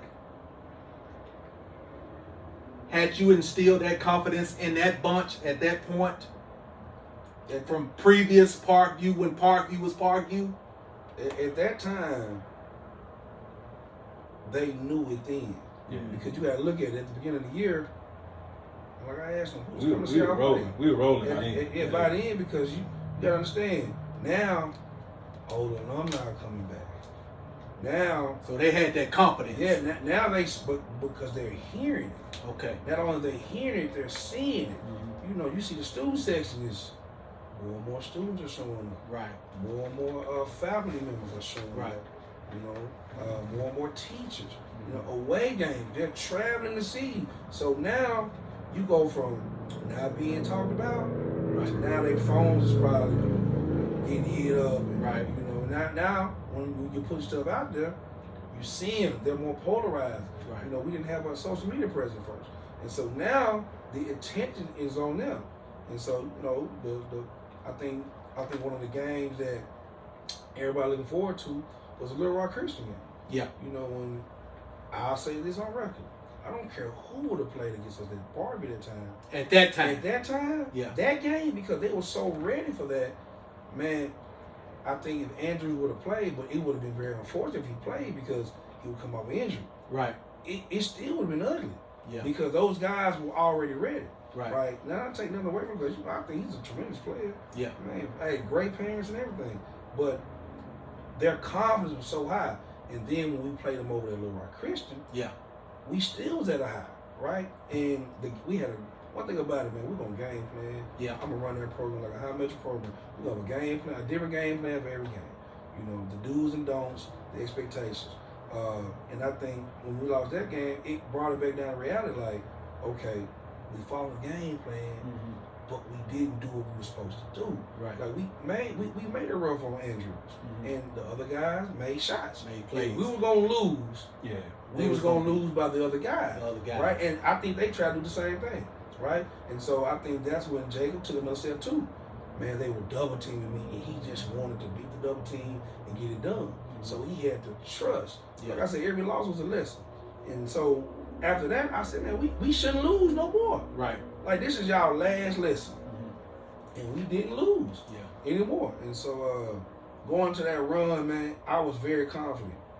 For one, I had two guys that I knew at any point in time they could take over the game. Because state tournament, every game double digit win, right? Double-digit win. I don't know if did we beat Texarkana? I don't think so. I think one of them was like 7 or 8. I think with Texarkana, it was that first game. Texarkana. That first game is Texarkana. because get over the thinking, hump. man, they're not that good. Yeah. Man, you know, we're better. And so then that next game we played against West Memphis. They woke up. Yeah. Then I told them, like, man, it's a one-season game now. Yeah, that's right. You know what I'm saying? That's a one-game season. Yeah. Then we go on to play Benton. Play Benton. Yeah. Then we play Marion. Double figures win against Benton, and you play Marion in the championship. Talk a little bit about that. Getting the Hot Springs. You get down there. You play for the 5A state championship. First year back. Man, what they don't know is, man, Lanier didn't touch the floor until Thursday. Because he had hurt his ankle. Man, going back and look at it. Yeah. It was, man, because he twisted. In the semis. He twisted in the semifinals against Benton. In semifinals against Benton. Yeah. 20 seconds left in the game. The lad, I'm talking about, if you gonna twist an ankle and you gonna twist it good, man, he twisted it. Wow. I'm talking about, and looked at it, it was like, because what you don't know is he didn't take off his jersey after the game. Jay and his dad was over there with the trainer, coming up with a game plan on how he was gonna travel back, and so I was worried about that. I was like, look, I don't even need him to touch the floor. We got a week. Yeah. And when I say we can prepare without him, we just need him as healthy as possible. As healthy as possible. Yeah. Man, when I say that, I didn't have a doubt because I knew him. Man, he wasn't going to, first of all, he wasn't going to let his family down. Yeah. He wasn't going to let his team down. And he had a lot on his shoulders. To win it all? A lot on the shoulders. Because, like I say, him and Aiden were probably the two most competitive players in practice. Yeah. And with him being 1 and with Aiden being 2, like, it was times I had to turn him down. Like, he was so, I'm talking about slick. Yeah. You know, I got a slick mouth, so I'm hearing everything he said. He got it honest. Yeah. Respect. But it's a confidence with a slick mouth. Yeah, absolutely. You can't have no slick mouth without confidence. Without the work. Without the work. And so I was worried about that. But when he was talking to me, he was like, good, I was like, but you ain't cut yet. Yeah. So you gotta go through this, you gotta cut. You can straight line run, but you ain't cut yet.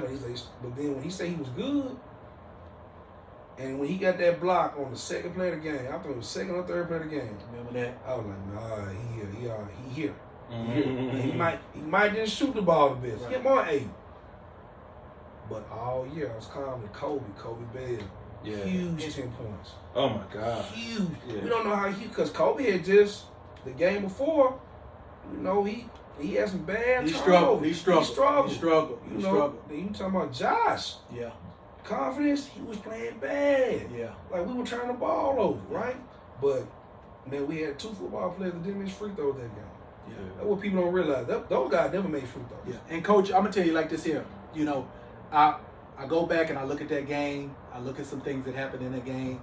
Jacob got in foul trouble, and you made some adjustments in that game. Because take nothing away from you. That Marion team was loaded with athletes, fast, quick, run up and down the floor, so forth and so on.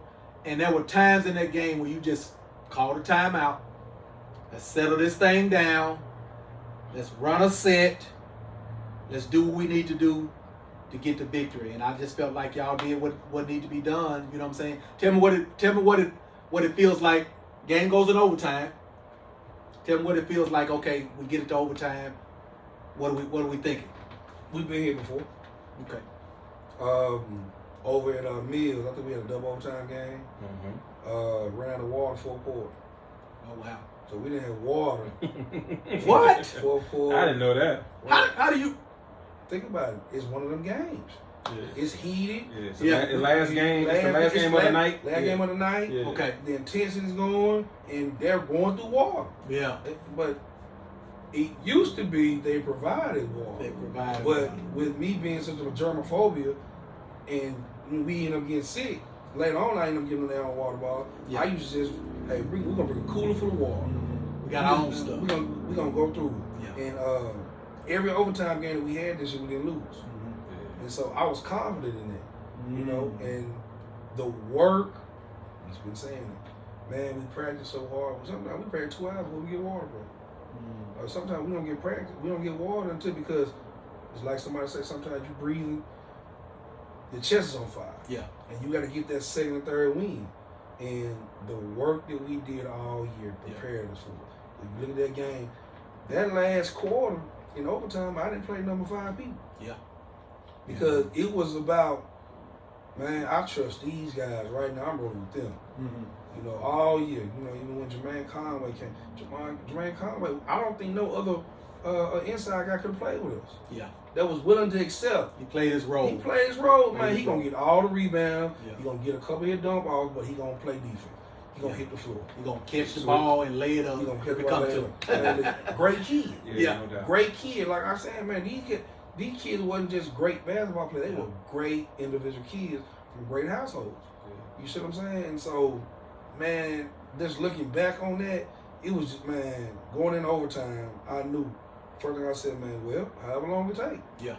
You know, we put ourselves in this position. We didn't get stopped. I'm going to quote you. I remember watching the video. You said, whatever it takes. And you did your famous little shoulder shrug. Man, whatever it takes. Whatever it takes. Whatever it takes, man. Like, we here. Like, if it's another 5 minutes, man, however long it takes. Yeah. All that running, all y'all hearing me, get on you about not making your time. You know, pushing yourself. You ain't tired. You know, it came to that situation. And then that 5 minutes, you can tell we were rejuvenated. My guys who have been making the plays all year, they finally stepped up and made a shot. Finally stepped up and made the free throw. Right. And Aiden and Lanier, man, they closed out that overtime. They closed it out. Yeah, they did. It was a point in the second half because early, you know, man, we did a lot to get him on the floor. You know, like you talked about him not getting on the floor till Thursday. We tested him out on Wednesday. I don't know if anybody knows this, but we tested him out on Wednesday, and it didn't look good, Cole. It didn't look good at all. We're talking about being able to cut, being able to do different things. Man, we did hyperbaric chamber. we went to the physical therapist. Yeah. We did a few different things, man. And that first half, I remember him catching a few fouls. Matter of fact, he had 3 fouls in the first half. He got in foul trouble. And I remember him getting that 3rd foul before halftime, and he goes over to the bench. My crew missed the offensive foul. Yeah, they missed that. It's the referee. It's the referees. I felt like we missed the offensive foul. I got a question for you too. Yeah. Yeah. And so I remember looking over there at him, and I was trying to get his attention. I just wanted to whisper something in his ear, and he finally looked up at me, and I screamed, "It ain't supposed to be easy." I remember that. It ain't supposed to be easy. Who do you think you are to make you think that it's supposed to be easy? Other people work too. And I remember I looked up at the clock, and I go to show him. I want to show him, like, we only down by 1 point, and you're having a horrible game. Yeah. And that's when this dude must have caught it and looked at him and looked at me. Get your ass to the locker room. And I just want to say, damn, But no, I just kept repeating it, man. It ain't supposed to be easy. It ain't supposed to be easy. I think sometimes that goes to that whole father-son and the dad and relationship. It's about trust, right? You know, I never don't know, you need to shoot the ball more. You need to do this. Nah, it's the small little tidbits, right, that you know your kid needs, man. He was struggling. Yeah, he was. Foot was bad. Like, we didn't get a clear diagnosis to a month or 2 after. There was a moment where we thought he had broke his foot. He thought he had played on a broken foot, right? And come to find out it was just a bad stress. It was a bad strain. Right. That he was actually down for like 3 months. We didn't play any pickup ball, anything, until he got to Nebraska. So, you know, but now, Coach, going back to that, man, winning the championship, you know, getting out of there with an overtime win, what's the first thoughts that came to your mind? We're going to get you out of here soon. Man, I'm happy for them kids. Yeah. Because I kept telling them, man, it never was about me.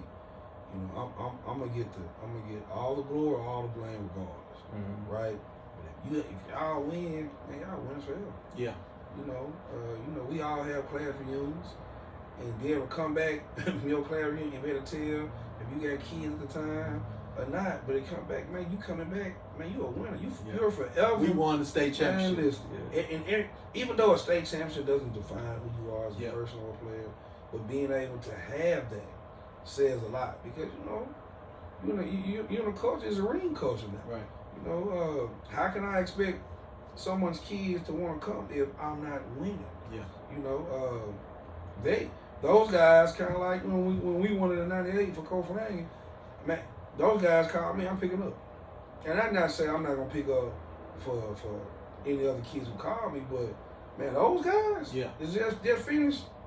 Yeah. Cause I know how I want to be treated. Right. Yeah. But them guys went through a lot, and they did what I asked them to do for the most part. They tried. From 4.5 wins. Man, and they tried. and that's the thing. They were hungry. Mm-hmm. You get a hungry team, and then you add a piece that's just as hungry. Yeah. Like, and if we work like we work, man, it was all worth it. It was all worth it. Now I got on the side note, I have a officiating question. Okay. Look, he gonna make sure he come back to that. I thought he was gonna forget it. Let me give you the play. Let me give you the play. I thought he was gonna forget it. It's not that play. No. I'm gonna tell you what's gonna happen before I happen. You're gonna ask him a tough question. He gonna sit up. His eyes gonna get big. He gonna take a deep breath. Yeah. And then he gonna side on the side of the officials. Yeah. Maybe not. Watch this. Okay, talk to us. So, is there a call in which a guy's taking the ball out of bounds, right? Okay. Can he shuffle right and make the pass? Yes. So meaning he can have it's a dead ball. It's an inbound. Yes. Take the ball out. That person can move. Yes. Well, Even when the referee say stay even here, when the referee say spot right here, spot. Yes. There is distance on this side and distance on this side where a player can legally step. On a pivot though, right? Can legally step. Okay. I didn't say step. Yeah. I said shuffle. Technically, yes. Yeah. What does technically mean? Technically, that's a legal play. That's a legal play. So spot out of bounds. There's 6 feet either way that they can. Well, I disagree. Yeah. So they can take 22 steps, as long as it's within the 6 feet or 6 inches or whatever you just said. You know, yes. I'm talking. Okay, so let me ask you this question. See, now watch this. So, cause watch this. It's a play that is underneath the goal. Yeah. The guy, you can't move. Mm-hmm. Jacob was guarding the ball. The boy slid past him and made a bad inbound. Mm-hmm. Crucial play. Yeah. Previous year now, Marmel against Ben. Yeah. The guy shuffles. Yes. You can't do that. They call walk. Yeah. So and it's not technically a travel, it's just what they call a throw-in violation. And you can have a throw-in violation if you step outside of the imaginary plane that's given for that. Who the hell know what the imaginary plane is? Again. How do we know that?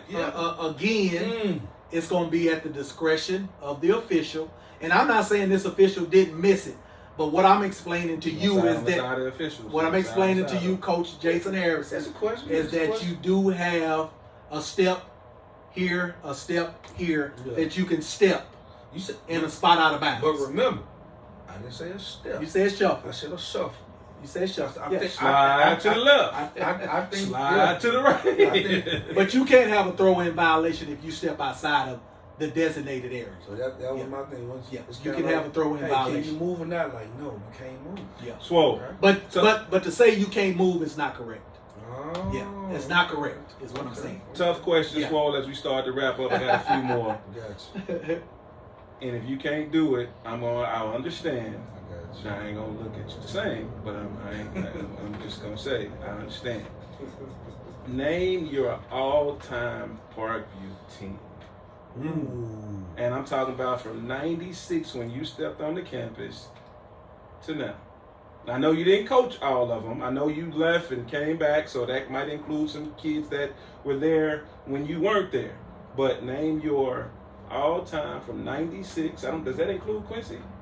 Because he was there in '96. He graduated in he graduated in '95. So it might take Chill and Quincy out. Quincy Okay, we're gonna say 95 on.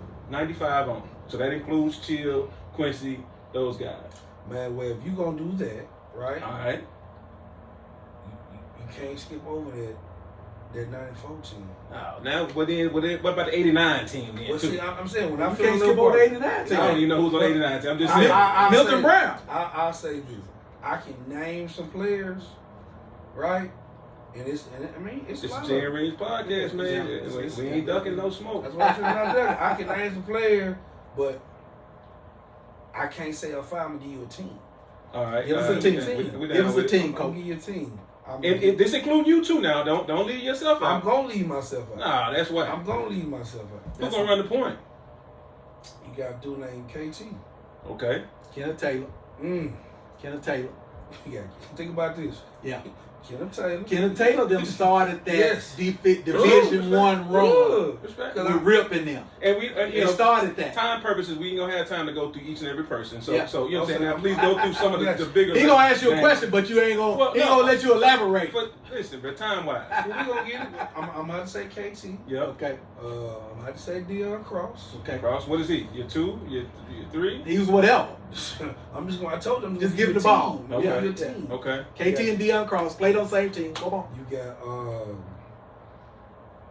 you got Big Mo. Big Mo.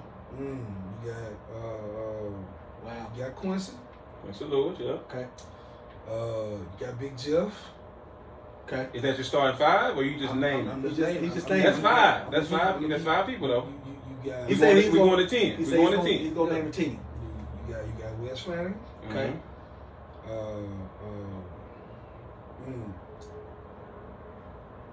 You got Aaron Ross. Ross, Big Ross. I like that. That's 7. Now you got Daryl Macon. Big D4. How many is that? That's 8. That's it. You gotta put Jason Harrison in that, man. I don't. I'm not gonna put myself in. That's 8. Yep. I'm not gonna say Derek Fisher because Derek Fisher, you know, He evolved after evolved Parkview. after Parkview. Yeah, Mhm. I got you. He got better. Yeah, he I put got the work in, got because he wasn't in the top on that on his team at the Yeah, time. yeah. And he made it because of sheer hard work and Right. determination. That's real. We at 8. Are you going to 10 or you going to 12? We're going to team. We're going Alright. to team. Now, let me go. KT, because I feel a little KT. Deion Cross, Marshall. Who else I say? Quincy Lewis. Yep. I say Big Jeff. Said Big Mo. Big Mo. That's 5. That's tough. That's 5. Then you got West. 6. Jeff Harris. 7. Man, Reggie Love. You said Ross. Ross. That's 8. Reggie Love. Reggie Love. That's 9. One more. Daryl Macon. Daryl Macon. That's Now 10. watch this. But if I'm gonna go 12, I'm gonna have to say Lil. It ain't because you here. I'm gonna have to say Lil Neal. That's 11. That's 11, and then who would be Javon Franklin. Jay Frank. Yeah, that's a 12. All Ooh-wee. That's a tough. And I put you on the spot there, 12. and I already know. That's a tough 12. I was looking for, because this is a moment now, Mhm. right? Yeah. And that's why I wanted you to put yourself in there, because everybody know he's in the all-time Parkview list, right? But there's so many players. People get It to talk is. about talent and It teams is. and who has the best players. And man, I don't know if you can go further than 2501 John Bell Road, right? So man, Because it's a lot of. yeah, it's a lot of that you didn't name. Like T. Aiken, like Antoine Blanchard. Yeah. You Yeah, talking Jason about- Harris. I'm sorry, Jason Flanagan. Man, Jason Flanagan. Yeah. You had man, Josh was good. Josh Josh Hayes was good. Trying to think. You get Lil Al Flanagan, West Boy. Well, he I'm good. gonna go back Yeah. to my time and say an Alfred Warren or Luigi. Alfred Dye. Warren. But see, Luigi like Dye. I said, yeah, that's why I had to stop at 94. Yeah, that's what I'm saying. You can't go too. You can't go back. If I keep going, Milton Brown. Come on now, you had a lot of players, man. It's just, the first name I ever heard Parkview was Luigi. Like, Yeah. it's Luigi. Yeah. Cold blood. When you heard Luigi, I knew who Luigi was. Yeah. Coach, when I say these names, man, tell me quick word or a quick little sentence.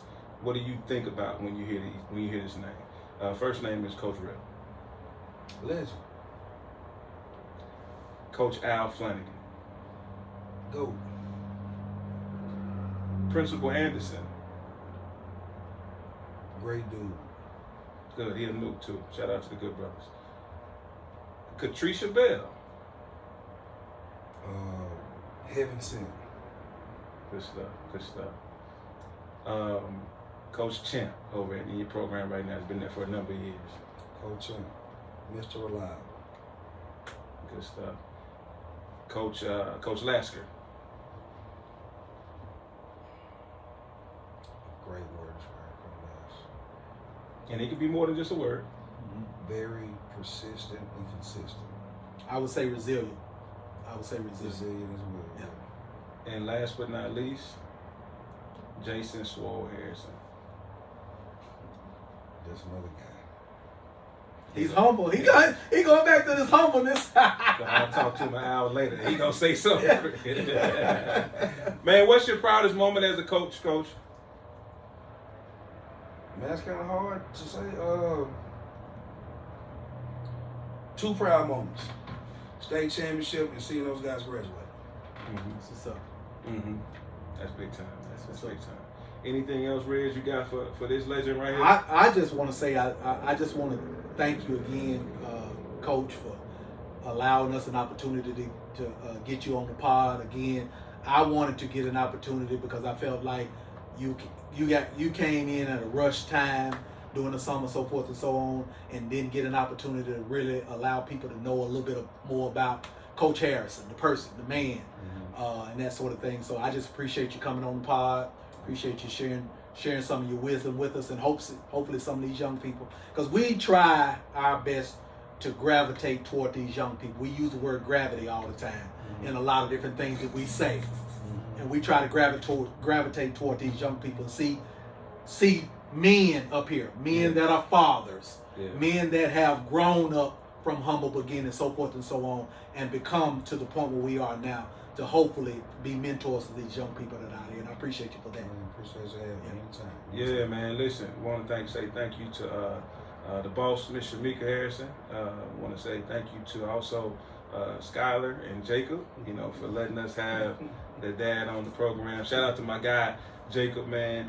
Look forward to seeing you. I'm watching them films, man. You make sure you're working now, all right? Because we're going to, please know, I know you're a big fan of my kid, but we're a big fan of you too, man. So you keep working, keep listening to this man. I know he's gonna be hard on you, but it's gonna turn out right, man. So shout out to little Jacob Harrison too. Yes. If there's nothing else to be said, man, listen, I look forward to coming out and seeing you play. We didn't even talk about this year's team, but we'll have to bring you back. Talk about this when you win it again. Yeah. Well, we bring him back before the season. He can talk about the team. That's cool. But listen, it's some 5A teams out there. Yeah. I put some bugs in the ear. Marmel, I told a couple players, man, if y'all don't win it, I'm talking bad on the show. Yeah. Like, because you got too much talent. Yeah. Benton got too much talent with man. So, and then coach built another powerhouse some talent. So nah, man, looking forward to seeing it. Looking forward to and thankful for the hands that basketball is in. Right. Man, thank y'all for coming and watching the JayNReg podcast. We're going to have some more guys on the show real soon, man. Hopefully y'all love what we doing, man. But if not, if nothing else to be said, man, peace.